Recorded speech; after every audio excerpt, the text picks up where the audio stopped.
একটা ছেলেকে কিডন্যাপ করে বানিয়ে ফেলা হয় বাবার সবচেয়ে বড় শত্রু। হ্যালো বন্ধুরা, ওয়েলকাম টু চিনামাটি। আজ আমরা একটা নতুন সিনেমা এক্সপ্লেইন করব। সিনেমার নাম দ্য গ্রেটেস্ট অল টাইম। মুভিতে প্রধান চরিত্র আছে বিজয়, থালাপতি বিজয়। মুভির শুরুতে একটি ট্রেনকে যেতে দেখা যায়। এই ট্রেনে ইউরেনিয়াম সহ কিছু টেররিস্ট আছে। এদের ধরার জন্য অ্যান্টি টেররিস্ট গ্রুপ একটা হেলিকপ্টার নিয়ে আসে।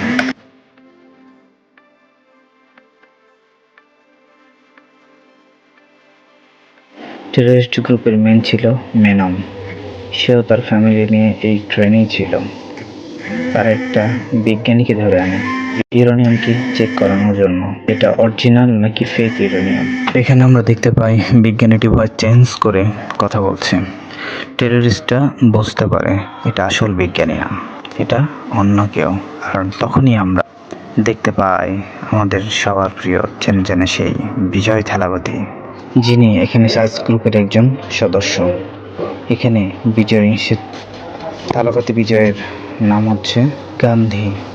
এখানে গান্ধী একাই সব টেররিস্টদের সাথে লড়াই করে যাচ্ছে। তার সঙ্গে সংযুক্ত হয় স্যাস গ্রুপের অন্যান্য সদস্যরা, যারা হেলিকপ্টার থেকে গুলি বর্ষণ করে। এই সময় ট্রেনের পিছনের রুটে আগুন লেগে যায়।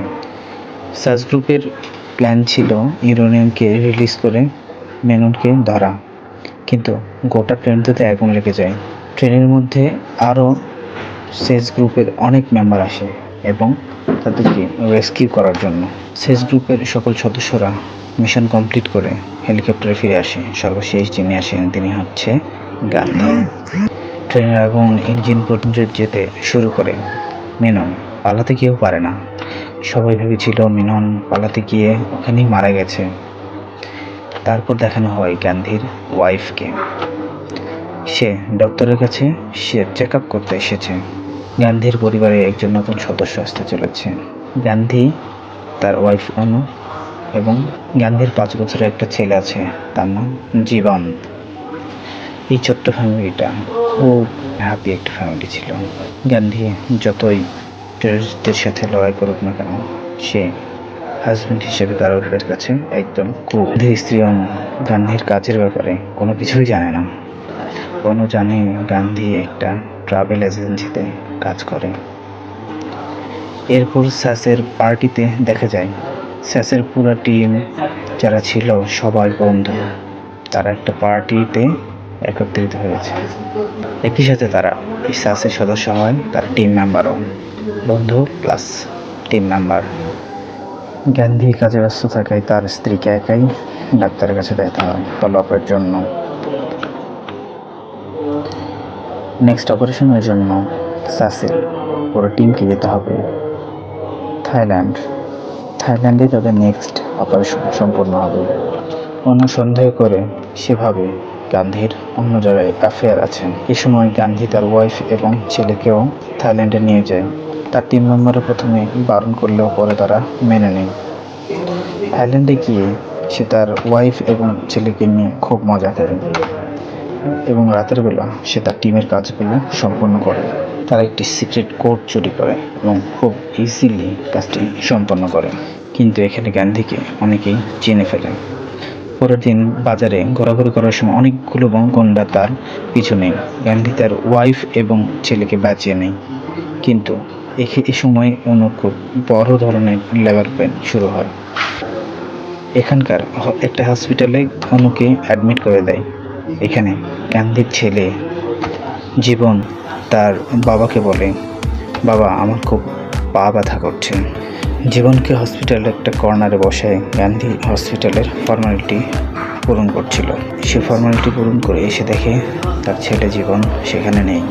পুরো হসপিটালের চারিপাশে তন্ন করে খুঁজেও জীবনকে পাওয়া যাচ্ছিল না। শেষে সে পুলিশকে জানায়। পুলিশ তার বাচ্চাকে খোঁজা শুরু করে। কিছু সময় পরে পুলিশ তাকে খবর দেয় যে বাচ্চায় রাস্তায় একপাশে কিছু জ্বলে যাওয়া বাচ্চার বডি পাওয়া যায়। গান্ধী পাগলের মতো চলে যায় সেখানে গিয়ে একটা বডি দেখে গান্ধী ভাবে তার ছেলে জীবনের, সেটা ভাবতেছে যে এটাই তার ছেলে। তার ছেলের হাতে একটা খেলনা ছিল, যে খেলনাটি গান্ধী কিনে দিয়েছিল। এখানে এই মৃত বাচ্চাটির হাতে একটি খেলনা দেখা যায়, ওই খেলনাটি ছিল। এই খেলনা দেখে গান্ধী কি করবে কিছুই বুঝতে পারে না। একদিকে সে তার ছেলেকে হারিয়ে ফেললো, অন্যদিকে অন্যকে সে কি জবাব দেবে। আবার কেউই জানে না যে সে কি কাজ করে, আর এই কাজের জন্য তার ছেলে আজ মারা গেল। গান্ধী এসে তার ছেলে সম্বন্ধে সব কিছু অনেকে খুলে বলেন। এ সময় অনু সব কিছু থেকে অনেক ভেঙে পড়ে। এরপরে আমরা দেখতে পাই অনুর একটা মেয়ে সন্তান হয়। এর 16 বছর পরে একটা সিনে আমরা দেখতে পাই গান্ধী সব কিছু কাজ ছেড়ে দিয়েছে। সে একজন সাধারণ মানুষের মতো জীবনযাপন করছে। এখন সে এয়ারপোর্টের পাসপোর্ট চেকিংয়ের কাজ করে। সব কিছু ছেড়ে দেওয়ার পরেও অনু, মানে তার ওয়াইফ, গান্ধীকে ক্ষমা করে নাই। এখন অনু তার মেয়েকে নিয়ে আলাদা একটা বাড়িতে থাকে। বাবা মানে গান্ধী তার মেয়েকে রোজ স্কুলে নিয়ে যাওয়ার জন্য বাড়ির সামনে আসে। তবুও অনু কথা বলে না। প্রতিদিন দেখা হয় কিন্তু কথা হয় না। একদিন একটা পুরনো পার্টিতে সাসের সেই পুরনো মেম্বার দেখা করে। টিমের অন্যান্য সব মেম্বাররা এখনও সাসে কাজ করছে, শুধুমাত্র গান্ধী ছাড়া সবাই এখন অ্যাক্টিভ। এক্ষেত্রে তাদের সিনিয়র নাজির স্যার বোঝায়, গান্ধী তুমি আবার আমাদের কাজে ব্যাক করো, তোমাকে দেশের জন্য অনেক প্রয়োজন। তুমি এখন যে কাজ করছো এবং তোমাকে মানায় না। গান্ধী বলে, স্যার আমি এখন তো আমার মেয়ের ড্রাইভার, এটাই এখন আমার কাছে সবচেয়ে গুরুত্বপূর্ণ। নাজির স্যার বলে, ডোক না করো, তুমি অন্য কিছু করো। এখন একটা মিশনে তুমি রাশিয়া যাও, ওখানে তোমার খুব প্রয়োজন। আর একজন টিম মেম্বার কল্যাণ বলে, তুমি যাও, তোমার অনেক এক্সপিরিয়েন্স আছে, তুমি পারবে এই কাজটি। গান্ধী রাজি হয়ে যায়। গান্ধী মস্কোতে চলে আসে আর ভিডিও করে তার মিডিয়াকে সব দেখায়। তার মেয়েও অনেক খুশি হয়। এবার রাশিয়াতে দেখা যায়, রাশিয়াতে কিছু কিছু জায়গায় খুব হাঙ্গামা চলছে। সেখানে গান্ধীও ফাইট করছে। তবে একটি ছেলে একদম গান্ধীর মতো ফাইট করছে, দুজনকে টক্কর দিচ্ছে। তবে সেই ছেলেটি মাস্ক পরে থাকায় তাকে চেনা যাচ্ছে না। হাতাহাতি হতে হতে এক পর্যায়ে ছেলেটিকে গান্ধী ওই ছেলেটির মাস্ক সরায়। গান্ধী তার মাস্ক সরানোর পরে যেটা দেখতে পায় সেটা দেখার জন্য গান্ধী কখনো প্রস্তুত ছিল না। একদম অবিকল গান্ধীর মতো চেহারা এই ছেলেটির। গান্ধীর কেন যেন মনে হচ্ছিল এই ছেলেটি তার কাছের হয়েও অনেক কাছের কেউ। এই সময় পুলিশ চলে এসে এবং সব কিছু শান্ত হয়ে যায়, অনেক শান্ত হয়ে যায়। এর মধ্যে ছেলেটি সেখান থেকে চলে যায়। গান্ধী তার টিম মেম্বারদের বলে এই ছেলেটির খোঁজ নিতে। ছেলেটি এবার গান্ধীর সাথে দেখা করে আর ছেলেটি জানায়, আমার মনে হচ্ছে আপনি আমার বাবা। আমার ঠিক মনে পড়ছে না, তবে আপনার মুখটাই আমার বারবার আমার বাবার কথা মনে করিয়ে দেয়। গান্ধী তার ছেলের পা ধরে কাটতে থাকে আর বলতে থাকে, তুই এতদিন কোথায় ছিলি? আমি তোকে কত খুঁজেছি, অনেক খুঁজেছি, কেন তুই আমার কাছে এতদিন ফিরে আসিস? সারাক্ষণ আমরা তোর কথা ভাবতে থাকি, চল তুই আমার সাথে ইন্ডিয়াতে। তখন জীবন বলে, আমি ফ্রেজেল গ্যাংয়ের হয়ে কাজ করি, ওরা আমাকে ছাড়বে না, ওরা এত ভয়ঙ্কর যে তোমাকেও ছাড়বে না, তুমি ইন্ডিয়াতে চলে যাও। গান্ধী বলে, তোকে এতদিন পর পেয়েছি, তোকে ছাড়া আমি কিভাবে ইন্ডিয়াতে যাই? তুই এটা ভাবলি কী করে? তুইও তো বাবাকে চিনিস না, আমি কি করতে পারি? তো বাবা ও ছেলের প্রতি ফায়ারিং হতে শুরু করে।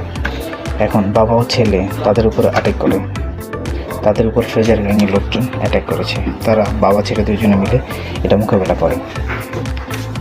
তারা একটা বাইক নিয়ে ছুটতে শুরু করে, বাবা এবং ছেলে। অনেকক্ষণ এভাবে তাদের মধ্যে সংঘর্ষ চলে। এক পর্যায়ে সাসের টিম এসে তাদেরকে রেস্কিউ করে এবং তাদেরকে ইন্ডিয়াতে ফিরে নিয়ে আসে। বাবা ও ছেলে দুজন মিলে এবার অনুর বাসায় যায়। অনু ছেলে জীবনকে দেখে কান্নায় ভেঙে পড়ে আর ছেলেকে জড়িয়ে ধরে এবং অঝর কাঁদতে থাকে। এক পর্যায়ে সে গান্ধীকেও ক্ষমা করে দেয়। এখন চারজনের খুব হাসি খুশি একটা পরিবার চলতে থাকে। এরপর নাজির স্যারকে দেখানো হয়। বেশ কয়েকদিন ধরে সেস গ্রুপের খবর লিক হচ্ছিল আর তাদের গ্রুপের এজেন্টরাও এক এক করে মারা যাচ্ছিল। নাজির স্যার এমন কিছু জানতে পারে, তাই সে গান্ধীকে ফোন করে দেখা করতে বলে। এখন কেউ তাদের এই কথাটাও শুনে ফেলে এবং কল ট্রেস করে। রাস্তায় একজন হেলমেট স্কোয়ারের ছেলে এসে নাজিরের সাথে লড়াই করতে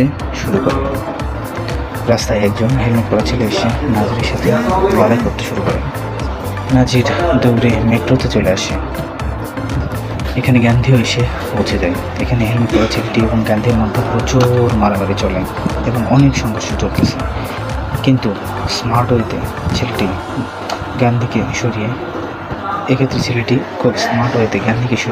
নাজির স্যারের গলাটি ছুরি দিয়ে কেটে ফেলে এবং পালিয়ে যায় আর ড্রেস চেঞ্জ করে লোকের ভিড়ে হারিয়ে যায়। এখন আমরা সিনেমাতে দেখতে পাই সে আর কেউ না, জীবন। এখন আমরা ছোটবেলার সেই জীবনের হিস্ট্রি দেখতে পাই। এই হসপিটাল থেকে চুরি হয়েছিল জীবন। সে জীবনকে কে চুরি করেছিল সেটা আর কেউ না, মেনন। যে মারা গিয়েছিল আমরা মুভিটা একদম শুরুতে শুনেছিলাম, যে টেররিস্ট অপারেশনে মেননের পুরো পরিবার মারা গেছিল, শুধু বেঁচে ছিল মেনন। তখনই সে বিহারকে নিয়েছিল। বাবার থেকে ছেলে দূরে চলে গেলে কেমন লাগে এটা কেমন সে অনুভব করাবে। তাই সে তার প্রতিশোধ নেওয়ার জন্য লোকাল গ্যাংদের দিয়ে জীবনকে কিডন্যাপ করায় এবং বাচ্চাদের এত টর্চার করায়, ভিক্ষা করায়। সে বাচ্চাদেরকে এত বেশি টর্চার করায়, তাদেরকে দিয়ে ভিক্ষা করায়, যাতে করে বাচ্চারা আগের স্মৃতিগুলোকে সব ভুলে যায়। সেখান থেকে মেনন জীবনকে নিয়ে আসে, যাতে জীবন ভাবে মেনন তাকে বাঁচিয়েছে, কারণ মেনন জীবনকে নিয়ে এসেছে। সেই আগুনে পুড়ে যাওয়া বাচ্চার হাতে খেলনা রাখার প্ল্যানটি ছিল সম্পূর্ণ মেননের, কারণ এখানে আসল কালপিট হচ্ছে মেনন। ধীরে ধীরে যখন জীবন বড় হয় তখন মেনন এটা বিশ্বাস করা শুরু করে জীবনকে মেননই তার বাবা, বায়োলজিক্যাল বাবা না হলেও সে তাকে বেঁচিয়েছে। এক্ষেত্রে সে তার বাবা, তার আসল বাবা গান্ধী তাকে ফেলে চলে গিয়েছে। এসব কথা বুঝিয়ে তার বাবার থেকে তাকে শত্রু করে তোলে। আর জীবন এই মেনন মানে তার বাবার কাজগুলোকে আঞ্জাম দিতে শুরু করে। কিডন্যাপ, ছিনতাই, অস্ত্র সব কিছুতেই তার খুব ছোট্ট আধিপত্য বিস্তার করতে শুরু করে। এসব কিছু করতে করতে একটা সময় তার মেইন টার্গেটে পরিণত হয় তার বায়োলজিক্যাল বাবা, মানে আসল বাবা গান্ধী। জীবন তার পালিত বাবা মেননকে প্রমিস করে যে আমি গান্ধীকে একদম শেষ করে দিব এবং যতটা আমাকে সে কষ্টের মধ্যে ফেলে গেছে এর প্রতিশোধ আমি যে কোনোভাবে নেব বাবা। এটাই মেননের সাথে জীবনের কমিটমেন্ট হয় এবং সেই সাথে জীবন প্রতিজ্ঞা করে মেননের ফ্যামিলিকে যারা মেরে ফেলেছে তাদেরকে অবশ্যই বিচার করবে সে নিজ হাতে। স্কিন এখন প্রেজেন্টে দেখানো হয়।